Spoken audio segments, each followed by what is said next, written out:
सो सबसे पहले तो आप सबको नमस्ते।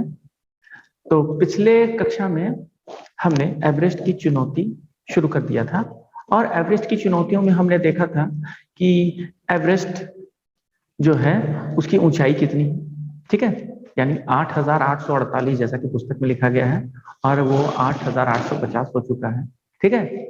यही नहीं, हमने यह भी देखा कि सबसे पहले कुछ सर्वेक्षण दल ने प्रयास किया था परंतु वह पूरी ऊंचाई तक नहीं पहुंच पाए थे।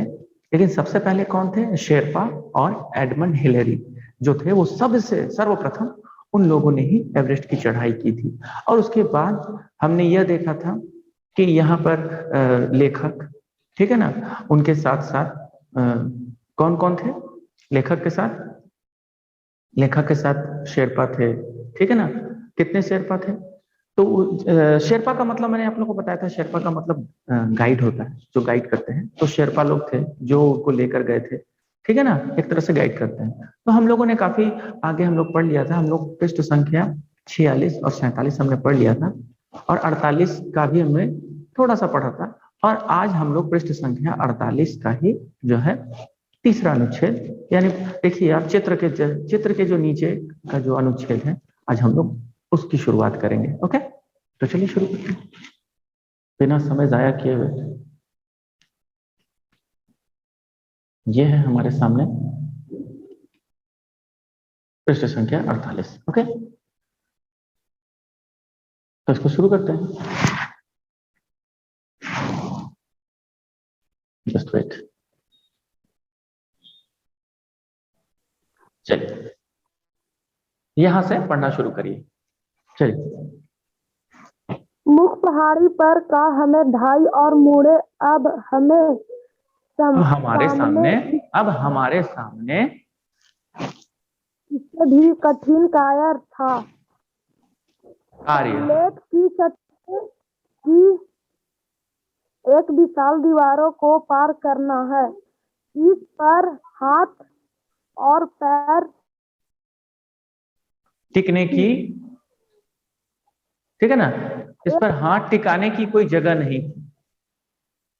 एक बार फिसलने का अर्थ होता 5,000 मीटर नीचे तिब्बत में जा गिरना। इस चट्टाने पर हम थोड़े थोड़े चढ़ते रहे। आखिरकार ये काली चट्टानें खत्म हुई और हमने येलो बैंड क्षेत्र में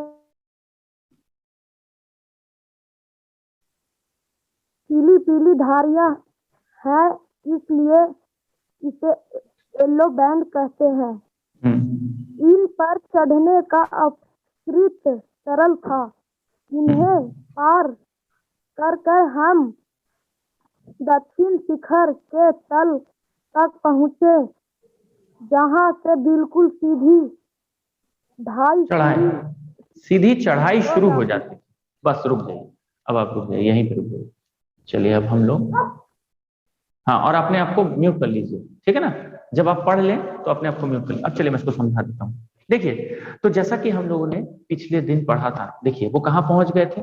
देखिए अगर मैं आपको दिखाऊं तो वो आखिरी शिविर तक पहुंच चुके थे, जहां से ज्यादा दूर और नहीं था, ठीक है ना। तो इस यानी आखिरी शिविर जो है काफी संकरी थी और वहां क्या था, एक बड़ा सा टुकड़ा निकला हुआ था। यहाँ देखिए, अगर यहाँ आप देखें तो इसके दाहिनी तरफ बर्फ का एक बड़ा सा टुकड़ा निकला हुआ था। हमें इस बर्फ से सतर्क रहना होता था क्योंकि इस पर पैर पड़ते ही ये टूट कर गिर सकती थी और यहाँ पर जो भी थे उन्हें कुछ भी हो सकता था। अब आगे देखते हैं, इसलिए मैंने एक बार याद दिला दिया क्या हुआ था। तो मुख्य पहाड़ी पार कर हम दाईं ओर मुड़े। दाईं मतलब दाहिने तरफ, यानी राइट साइड में। अब हमारे सामने इससे भी कठिन कार्य था। क्या था? स्लेट की चट्टानों की एक विशाल दीवार को पार करना। यानी जो स्लेट की चट्टान होती है वो बहुत ही खतरनाक होती है, बहुत ही कहने का मतलब है हम अपनी जान भी गंवा सकते हैं ऐसी चट्टानों पर। इसीलिए इसे खतरनाक कहा गया। एक विशाल दीवार थी, दीवार की तरह, ठीक है ना, जिसे पार करना था।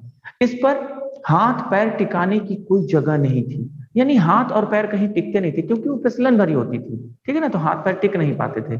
एक बार फिसलने का अर्थ होता 5000 मीटर नीचे तिब्बत में जा गिरना, यानी अपने, अगर मैं सीधे लफ्जों में कहूं तो अपनी जान से हाथ धो बैठना। एक बार फिसलने का अर्थ होता 5000 मीटर नीचे तिब्बत में जा गिरना। और इन चट्टानों पर हम थोड़े थोड़े चढ़ते रहे, यानी बहुत ही एहतियात बरतते हुए, ठीक है ना। आखिरकार यह काली चट्टानें खत्म हुई और हमने येलो बैंड, येलो बैंड का मतलब जैसे हम लोग हाथ में पहनते हैं ना बैंड, तो वहां पे एक धारी होती है, पीली पीली धारियां हो जाती है, धारी मतलब रेखा जैसी, ठीक है ना, इसीलिए उसको येलो बैंड कहा जाता है। येलो बैंड में प्रवेश किया, इसकी चट्टानों में पीली पीली धारियां हैं, इसलिए इसे येलो बैंड कहते हैं। इन पर चढ़ना अपेक्षाकृत सरल था, यानी स्लेट की चट्टानों से ज्यादा सरल था इस पर चढ़ना, ठीक है ना। इन पर चढ़ना अपेक्षाकृत सरल था। इन्हें पार कर हम दक्षिण शिखर के तल तक पहुंचे, जहां से बिल्कुल सीधी चढ़ाई शुरू हो जाती है, यानी एकदम, अगर आप देखें तो जैसे पहाड़ तो इस तरह के भी होते हैं, इस तरह के भी होते हैं, लेकिन अगर एकदम ऐसे हो तो ये एकदम सीधी चढ़ाई है ना, एकदम ऐसे। अब उस पर चढ़ना सोचिए कितना कठिन होगा, ठीक है ना। तो उस पर सीधी चढ़ाई शुरू हो जाती है। तो चलिए अब अगला कौन पढ़ेगा, हाथ उठाइए, रेज योर हैंड। तो अच्छा, रुचि पहले ही हाथ उठाई हुई है, तो रुचि आप एक काम करिए, अनम्यूट हो जाइए। Yes sir. रुक जाइए, जस्ट वेट, जस्ट वेट। तो चलिए हम लोग आगे पढ़ते हैं, पढ़िए। मेरे सिलेंडर की ऑक्सीजन कहीं से निकल रही थी, इसलिए मुझे सांस लेने में कठिनाई होने लगी। यह जानकर मैं बहुत चिंतित हुआ। मैंने देखा कि सिलेंडर से मुंह तक ऑक्सीजन ले जाने वाली नली में छेद हो गया है। यह छेद भुट्टो की कील से हुआ था। आसपास फूदौजी ने बर्फ काटकर एक छोटा सा प्लेटफॉर्म बनाया। यहाँ बैठकर मैंने टेप की सहायता से यह छेद बंद किया। अब हम खुश होकर आगे बढ़ने ही वाले थे कि मुझे लगा कि कोई आदमी हमारी ओर हाथ हिलाता हुआ और हाँफता हुआ बहुत धीरे धीरे बढ़ रहा है। वह रावत था। उससे मालूम हुआ कि बहुगुना बीमार हो जाने से रुक गया है। उसे अकेले ही आगे आना पड़ा है। रावत को हमने अपनी रस्सी के बीच में जगह दे दी और जो रास्ता केवल 2 व्यक्तियों के लिए था, उसी पर हम तीनों दक्षिण शिखर पर चढ़ने रुक लगे। जाइए, अब सोचिए, जिस रस्सी के सहारे केवल 2 लोग बंधे थे, अब एक और को उसमें बांधना पड़ा था। है, देखते हैं अब क्या हुआ।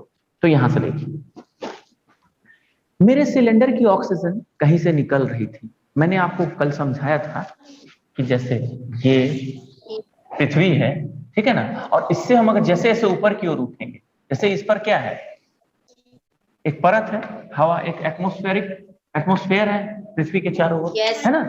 तो जैसे जैसे हम लोग ऊपर की ओर जाएंगे, यहाँ पर जितना घनत्व मिलेगा ना आपको इसके जस्ट सटे हुए में, उतना घनत्व ऊपर जाते वक्त नहीं मिलेगा। और जैसे जैसे हम जितना ऊपर जाएंगे तो घनत्व कम हो जाएगा। यानी अब पहाड़ जो है पृथ्वी की तल से सोचिए 5 किलोमीटर, माने 8 किलोमीटर, सॉरी 8850, माने 8-9 किलोमीटर।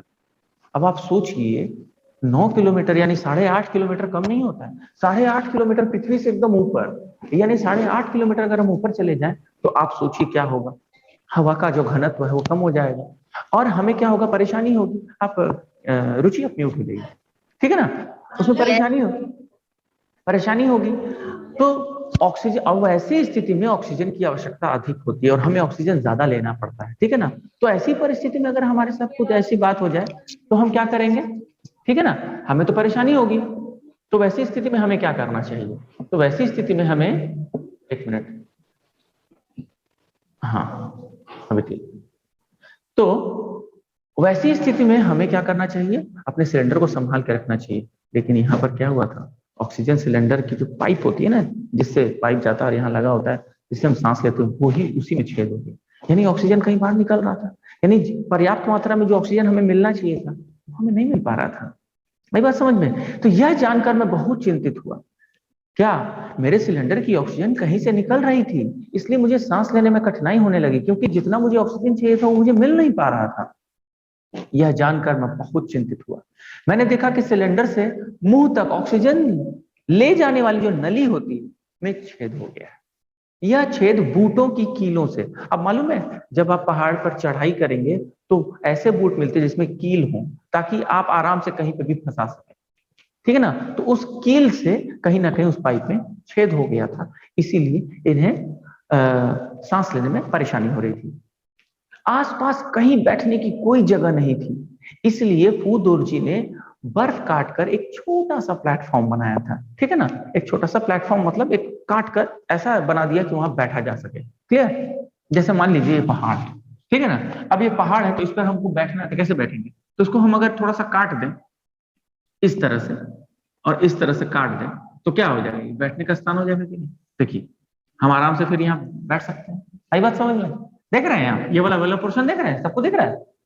तो इस तरह से हम यहाँ काट के थोड़ा सा बैठने का स्थान बना लिए, ठीक है। ये देखिए इस तरह से आराम से फिर बैठ पाए, यहाँ बैठ गए, ओके। अब आराम से बैठ के हमने क्या किया, प्लेटफॉर्म बनाया, उस पर हमने बैठा, बर्फ काट कर एक छोटा सा प्लेटफॉर्म बनाया। यहाँ बैठकर मैंने टेप की सहायता से, सेलो टेप या जो भी टेप होगा, सहायता से यह छेद बंद कर दिया।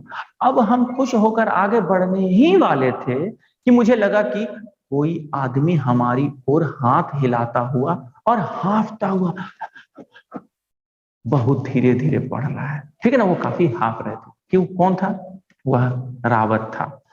उससे मालूम हुआ कि बहुगुणा बीमार हो जाने से रुक गया है, यानी पता चला कि वो अब अकेला है। बहुगुणा बीमार हो गया था। याद रखिएगा, पूछा जाता है कि कौन बीमार हो गया था और किसको रुकना पड़ गया था। तो बहुगुणा बीमार हो गया था, हो जाने से रुक गया है। उसे अकेले ही आगे आना पड़ा है, ठीक है ना। राहवत को हमने अपनी रस्सी के बीच में जगह दे दी और जो रास्ता केवल 2 व्यक्तियों के लिए था उसी पर हम तीनों दक्षिण शिखर पर चढ़ने लगे, ठीक है ना। तो यहाँ पर हो गया। अब अगला कौन था? अब अगले की ओर हम लोग बढ़ते हैं। अगला जो है अदिति। अदिति आप अनम्यूट हो जाइए। Yes sir. ओके अभी तक कभी एक मिनट जस्ट वेट पहले आने तो दीजिए। हाँ रुक जाइए, ये वाला पढ़ना है ना, अब पढ़िए चलिए। अभी तक कभी भी एक रस्से पर 3 व्यक्तियों ने एवरेस्ट की चढ़ाई नहीं की थी। 2 व्यक्तियों के साथ एक रस्से पर चढ़ना 3 व्यक्तियों की अपेक्षा कहीं सरल होता है, इसीलिए हमारी आगे बढ़ने की रफ्तार काफी कम हो गई। धीरे धीरे बहुत सतर्कतापूर्वक हमने दक्षिण शिखर के बड़े बड़े पत्थर पार किए। हम एकदम सीधे शिखर पर नहीं पहुंचे और शिखर से कुछ मीटर गए। इसमें बहुत वक्त लगा क्योंकि एक बार में एक ही व्यक्ति चल सकता था। जब एक चलता तो अन्य दोनों संभाल कर रस्से को थामे रखते। अब हम एक इंडियाज डेन नाम दिया। यहाँ पहुंचकर हम बहुत प्रसन्न हुए। अब मुझे सबसे बड़ी चिंता हिलेरी की चिमनी की थी, क्योंकि पहले के विवरणों के अनुसार शिखर के मार्ग में यही सबसे बड़ा बाधा थी। लगभग 10 मीटर एक सीध में नीचे उतरकर हम कुछ चट्टानों तक पहुंचे। यहाँ से एक सकरा सा रास्ता चिमनी तक जाता था। बर्फ के बड़े बड़े डेरे थे और हमें बड़ी कुशलता से उन पर कदम रखे बिना आगे बढ़ जाना था। उन्हें देखकर डर लगता था। बीच में चल रहे रावत ने जिम्मा लिया कि हम दक्षिण की ओर न जाएं और हमारे कदम चट्टानों हिस्से पर ही पड़ते रहे। यहाँ कुछ बड़ी बड़ी चट्टानें थीं जो नीचे से ढीली थी। कई बार हमें कूदकर एक से दूसरे चट्टानों पर जाना पड़ता। इन चट्टानों के बीच से नीचे की ओर नजर डालते ही हम थर उठते। नीचे दाईं 100 से 3000 मीटर तक गहरे गाढ़ थे। चलिए कोई बात नहीं, हम यहाँ से शुरू करते हैं। यहाँ देखिए, यहाँ पर जहाँ कर्सर है, अभी तक कभी भी एक रस्से पर 3 व्यक्तियों ने एवरेस्ट की चढ़ाई नहीं की थी। दो व्यक्तियों के साथ एक रस्से पर चढ़ना 3 व्यक्तियों की अपेक्षा कहीं सरल होता है। सही बात है ना? अगर कोई एक ही रस्से में अगर 2 व्यक्ति हो तो आसान है, लेकिन 3 व्यक्ति हो तो बाकी के दोनों पर भी तो ध्यान देना होगा ना। इसलिए हमारी, और सबसे बड़ी बात, अगर बाय द वे किसी कारणवश किसी का पैर फिसलता है तो वो उसी रस्सी से लटकता है, तो 3 लोग उस रस्सी से लटकेंगे तो हो सकता है वो रस्सी भार न वहन कर पाए, इसीलिए 2 व्यक्ति ही रहते हैं, ठीक है ना? 3 व्यक्तियों को नहीं रखा जाता। इसीलिए क्या था, 2 व्यक्तियों के साथ एक रस्से पर चढ़ना 3 व्यक्तियों की अपेक्षा कहीं सरल होता है। इसलिए हमारी आगे बढ़ने की रफ्तार काफी कम हो गई। धीरे धीरे बहुत सतर्कता पूर्वक हमने दक्षिण शिखर के बड़े बड़े पत्थर पार किए। हम एकदम सीधे शिखर पर नहीं पहुंचे और शिखर से कुछ मीटर नीचे ही बाईं ओर मुड़ गए, ठीक है ना? कुछ मीटर बचा हुआ था तो बाईं ओर हमें मुड़ना पड़ा क्योंकि बहुत सीधा था। इसमें बहुत वक्त लगा, काफी वक्त लगा, क्योंकि एक बार में एक ही व्यक्ति चल सकता था। जब एक चलता तो अन्य दोनों संभाल कर रस्से को थामे रखते। अब हम एक संकरी गली में पहुंच गए, यानी ऐसा था एकदम गली। ये देखिए यहाँ अगर आप ध्यान दें तो देखिए ये गली जैसा है, देख रहे हैं कैसे ये लोग चढ़ रहे हैं, ठीक है ना? तो देखा जाए तो हम एकदम संकरी गली में जो पहुंच गए थे, ठीक है ना? एक संकरी गली में पहुंच गए जिसे मैंने इंडियाज डेन का मतलब भारत का गुफा, भारत की गुफा, इंडियाज डेन, ये अंग्रेजी शब्द है, का नाम दिया। यहां पहुंचकर हम बहुत प्रसन्न हुए, ठीक है ना? अब मुझे सबसे बड़ी चिंता हिलेरी की चिमनी की थी। याद रखिएगा, यहाँ पूछा जाता है कि सबसे बड़ी चिंता क्या थी, तो सबसे बड़ी चिंता हिलेरी की चिमनी की थी, क्योंकि पहले के विवरणों के अनुसार शिखर के मार्ग में यही सबसे बड़ी बाधा थी। यानी अगर एवरेस्ट तक हमें पहुंचना है तो सबसे बड़ी बाधा क्या थी? यही हिलेरी की चिमनी। लगभग 10 मीटर एक सीधे में नीचे उतरकर हम कुछ चट्टानों तक पहुंचे। यहां से एक, यहां देखिएगा संकरा सा रास्ता जो है, अब यहां हम लोग देखते हैं, यहां से एक संकरा सा रास्ता चिमनी तक गया जा रहा था, ठीक है ना? चिमनी तक जा रहा था। दक्षिण की ओर बर्फ के बड़े बड़े ढेर थे और हमें बड़ी कुशलता से उन पर कदम रखे बिना आगे बढ़ जाना था। क्यों? क्योंकि अगर हम उन बर्फ पे कदम रखते तो हो सकता है कि हम सीधे खाई में चले जाते, क्योंकि वो ढीली थी, ठीक है ना? और हमारे पांव वहां नहीं टिकते। इसीलिए उन्हें देखकर डर लगता था। बीच में चल रहे रावत ने जिम्मा लिया कि हम दक्षिण की ओर न जाएं और हमारे कदम चट्टानी हिस्से पर ही पड़ते रहे, यानी जहां चट्टान है वहीं ढीले बर्फों पर न पड़े। इन चट्टानों के बीच से नीचे की ओर नजर डालते ही हम थर्रा उठते, यानी डर लग जाता, ठीक है ना? नीचे दाई 100 यानी 250, क्या है? हम थर्रा उठते।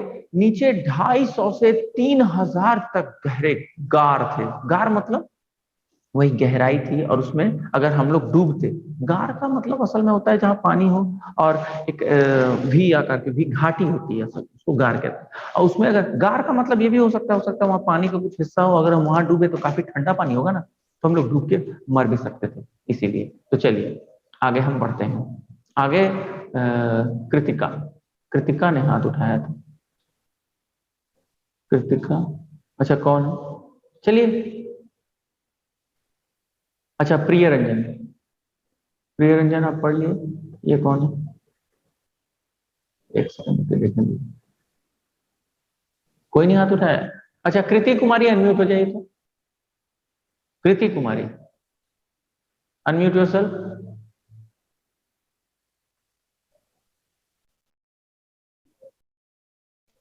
Yes sir. ओके चलिए अब आप पढ़ना शुरू करिए। Yes sir. अब हम हिलेरी की चिमनी के ठीक नीचे पहुंच गए। इसी बाधा का हमें सबसे अधिक डर था। हर पर्वतारोही इस चिमनी से परिचित है, जो चट्टान और बर्फ के ढेर के बीच 13 मीटर कोई जगह नहीं है और बहुत ज्यादा चिकनी होने के कारण यह बहुत बड़ी समस्या है। मैंने कोशिश की कि हाथ रखने की जरा भी जगह पा जाऊं, पर मुझे कुछ नहीं मिला। बर्फ के ढेरों के कारण दक्षिण की ओर से इसे पार करना बहुत खतरनाक था। बाईं ओर और भी ढलवां चट्टानें थी जिन्हें पार करना असंभव था।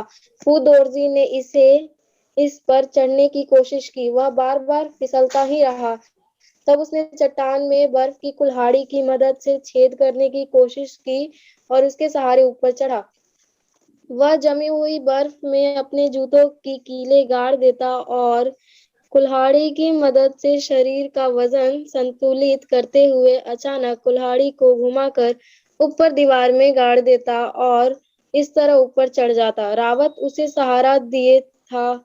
फूदोरजी तनिक सा भी फिसलता तो हम तीनों नीचे आ रहते, क्योंकि तीनों एक ही रस्से से बंधे हुए थे। आखिरकार फूदोरजी बिल्कुल ऊपर पहुंच गए और हमें दिखाई देना बंद हो गया। वह चिमनी की चोटी पर पहुंच गया था। रावत चट्टान पर फिसल रहा था और उसे तथा उसके बाद मुझे फूदोरजी ने ऊपर खींच लिया। उन पर हिलने लगी। इस बाधा को पार करने में हमें 20 से 30 मिनट लगे होंगे। ठीक, रहने दीजिए, वेरी गुड, थैंक यू। तो चलिए देखिए, अब वो कह रहे हैं कि सबसे कठिन जो मार्ग था हिलेरी की चिमनी, अब हम हिलेरी की चिमनी के ठीक नीचे पहुंच गए।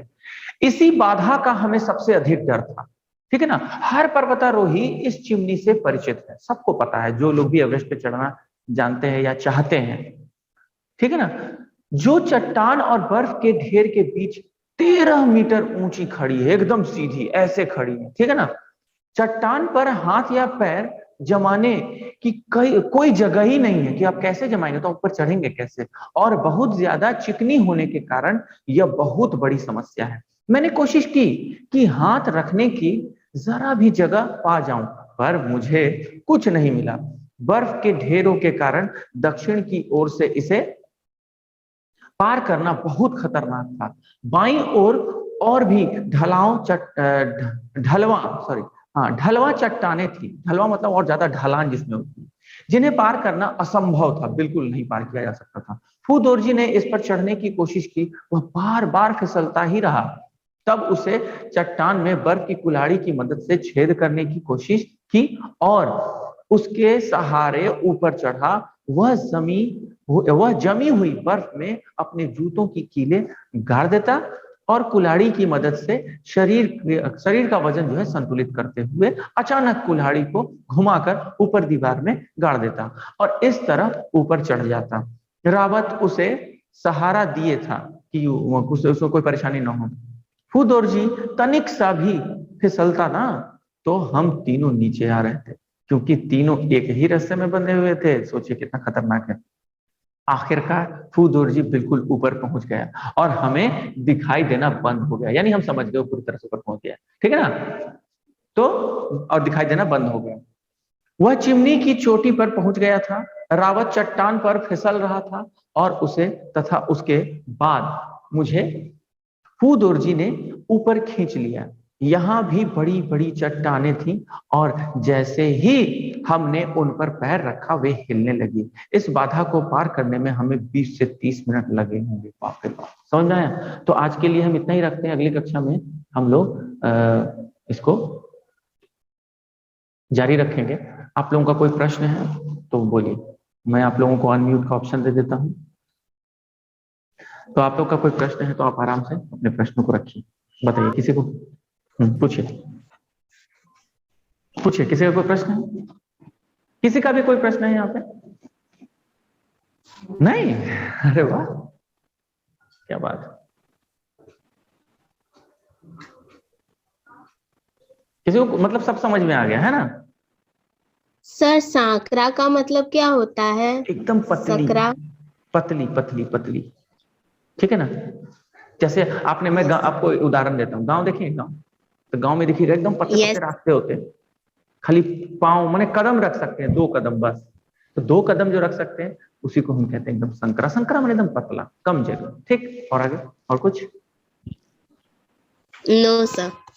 ओके, सो हम लोग कंक्लूड कर दें, आज यहीं रहने देते हैं। अगली कक्षा में यह समाप्त हो जाएगा और अगली कक्षा में आपको एक एवरेस्ट पर कैसे चढ़ते हैं उसकी अगर वीडियो मिले तो मैं आपको जरूर शेयर करूंगा और दिखाऊंगा, ठीक है ना।